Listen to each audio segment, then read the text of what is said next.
Hey, where are you off to at this hour? As soon as Michael, my husband, saw the incoming call on his phone, he stopped eating and went back to his room. He then grabbed his jacket and was about to leave the house. We were finally having some rare family time together. No, just now my mom called saying she fell at home and can't move, so she needs help. I'm going to take her to the emergency clinic right away. You guys don't need to worry about anything. With those words, Michael dashed out of the house. It was a sudden event and I just watched him leave, but it was strange because he never really cared about Julia, his mother. Why would he suddenly be concerned about his mom now? Plus, I only saw the phone for a moment, but it seemed like the caller ID was set to private. It's odd to have your own mother's number set to us were unknown. His actions just now made everything seem even more suspicious.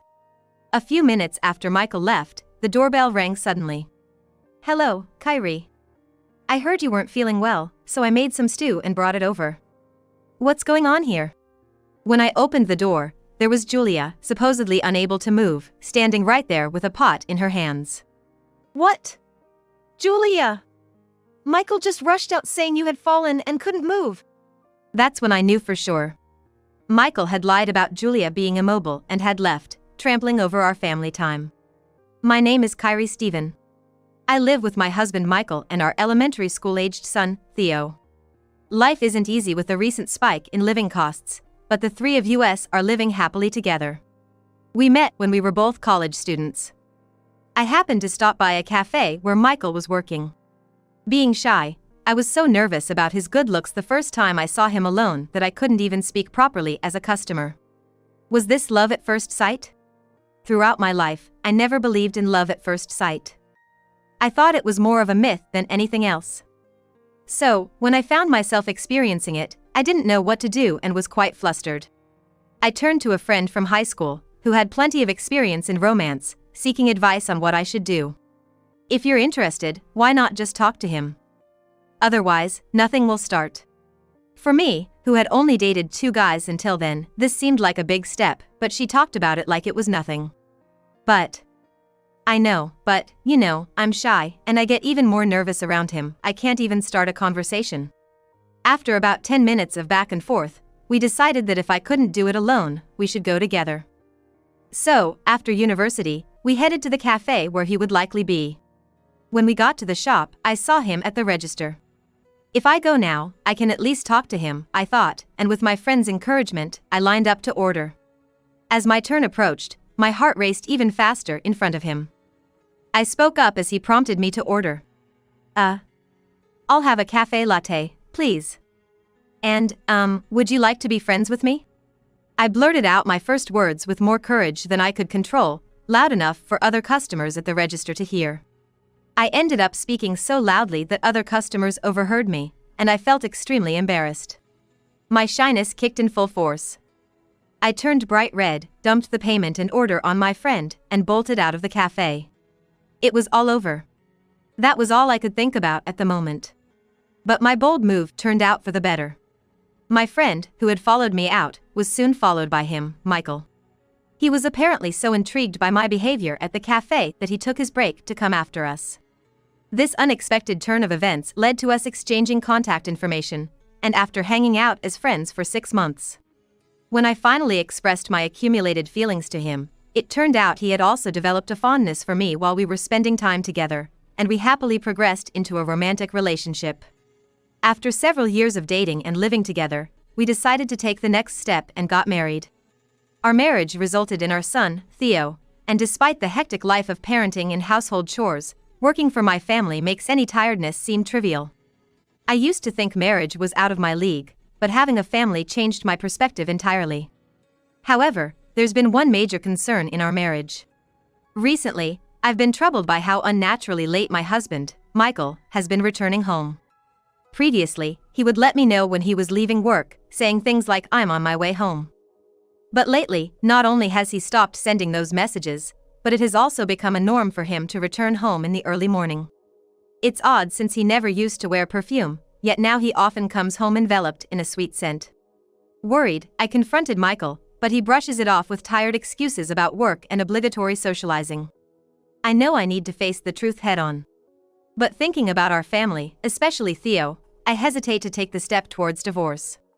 The only person I can talk to is Julia, my mother-in-law. Despite our age difference, we hit it off when we first met for our marriage introduction, and since then, we've been more like friends than in-laws.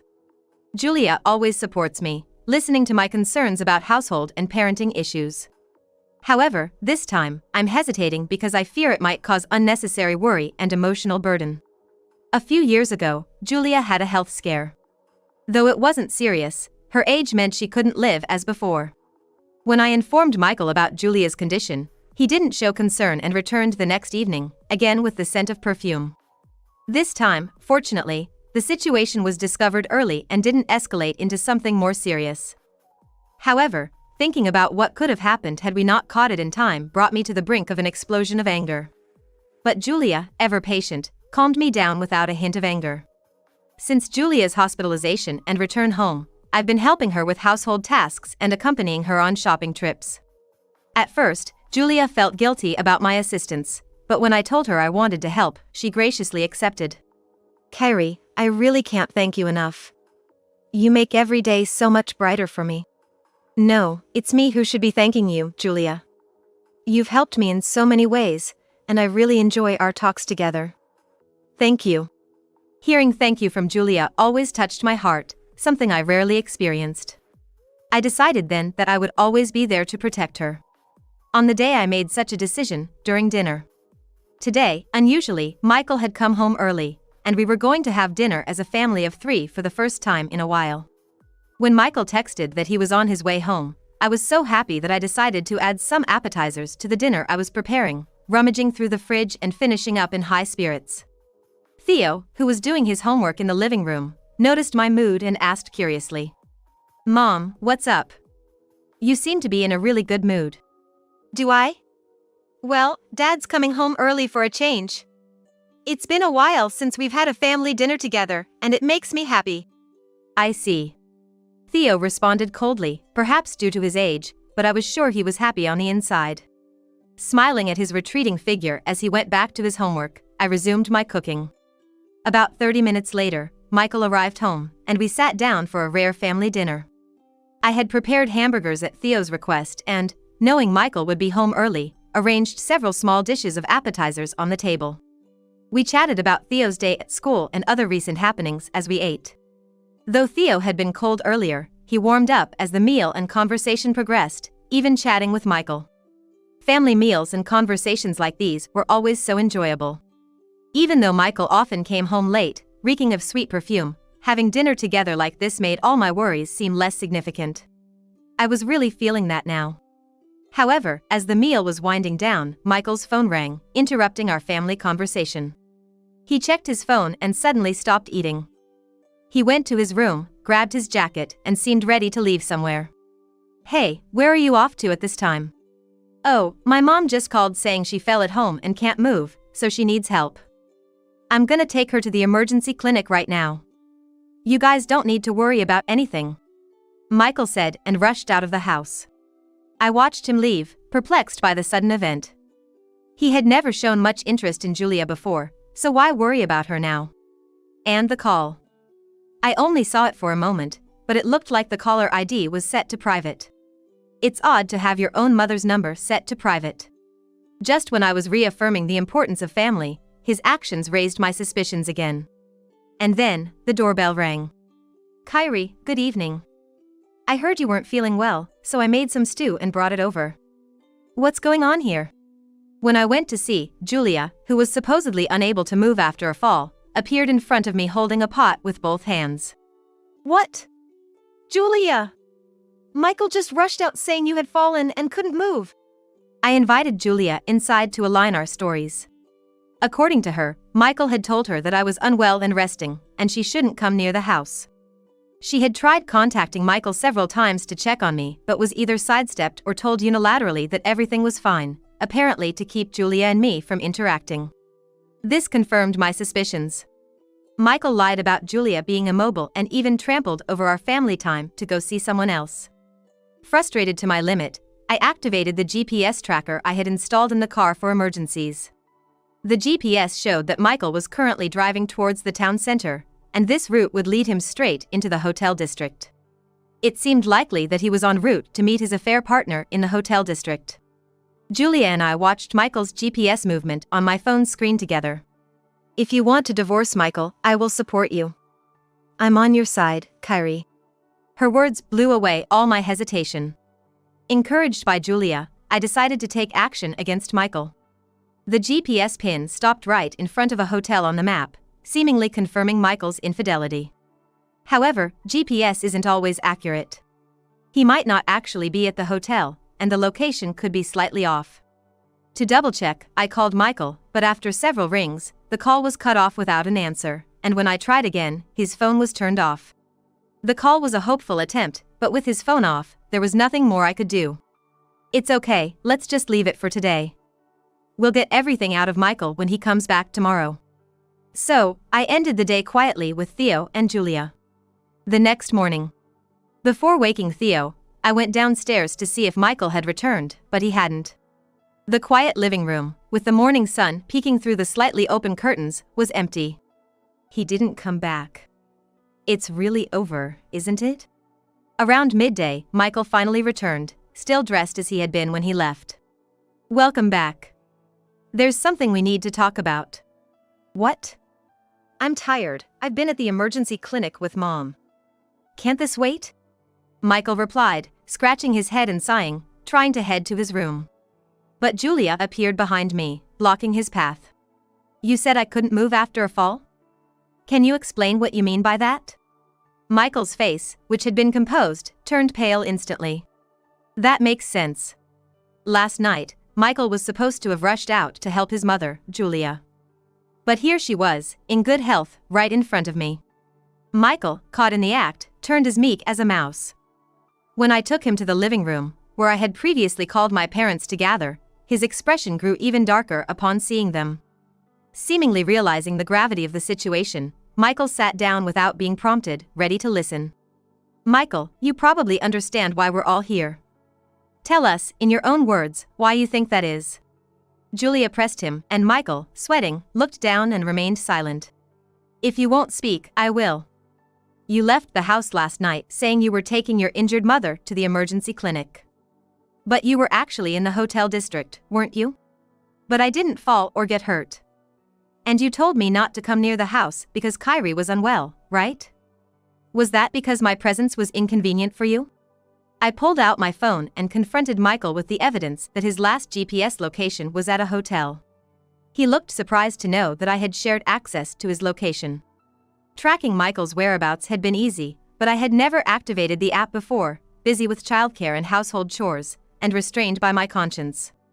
Michael looked at me, wanting to ask how I installed the app, but the situation rendered him speechless. That makes sense. If he questioned me about it here, it would be like admitting he had been going to questionable places. He probably thinks that if he doesn't say anything himself, even with some evidence present, the full truth won't come to light. That must be his calculation. However, such tactics won't work on me or Julia. Even if Michael remains silent, we are determined to pursue the truth to the very end. Michael, can you please explain what's going on? No, this is. Michael stammered, but his phone suddenly vibrated. I didn't miss the brief clouding of Michael's expression when he glanced at his phone, possibly thinking it might be a work-related call. I quickly grabbed the phone, and there was a message from a woman saying you left something behind, along with a photo of a young woman in her 20s holding Michael's coin purse. What's this? Who is this young girl? You're not going to tell me some transparent lie about her being a junior at work, right? The photo sent by his affair partner was unexpected, even for Michael. His face turned from blue to white. Michael, who had been silent, now had nowhere to escape. Michael, call this woman right now. Get her to explain everything. Julia said in a tone I had never heard from her before. The weight of her words was immense. The intensity of the situation was so overwhelming that I couldn't help but get goosebumps. Michael, unable to resist the pressure, obediently made the call. And put it on speaker so we all could hear. The woman Michael had an affair with seems to be named Elise Oliver. The tone and manner of speaking are like that of a young woman in her early 20s, with a modern, trendy, and somewhat flashy style. Was she Michael's actual type? You were with Michael last night, weren't you? Did you know he was married? Or were you unaware of his marital status? Yes, I knew. Michael himself told me. He kept complaining about his personal life every time we met in a hotel. I'm used to listening, but honestly, it's been exhausting.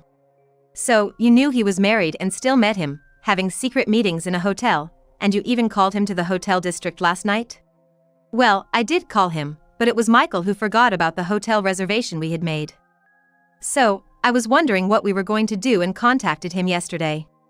So, Michael had rushed out of the house last night in response to a call about a forgotten appointment. He chose his affair over family time.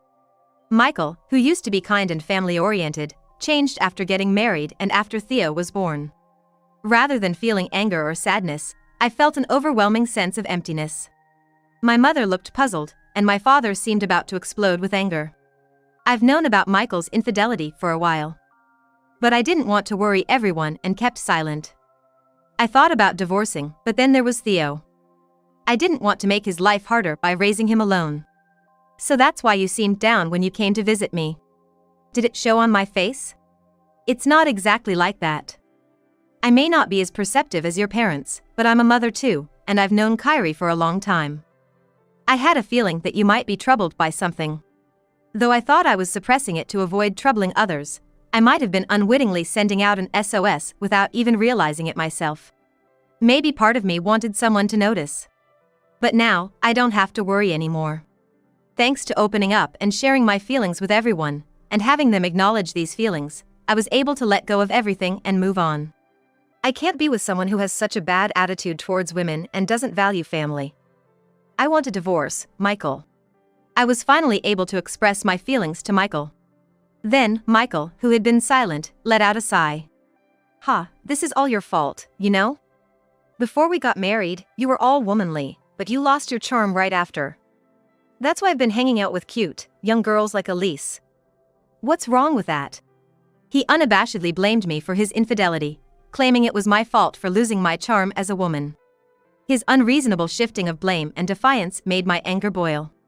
Sure, since Theo's birth, I've been too busy with housework and childcare to have time for myself.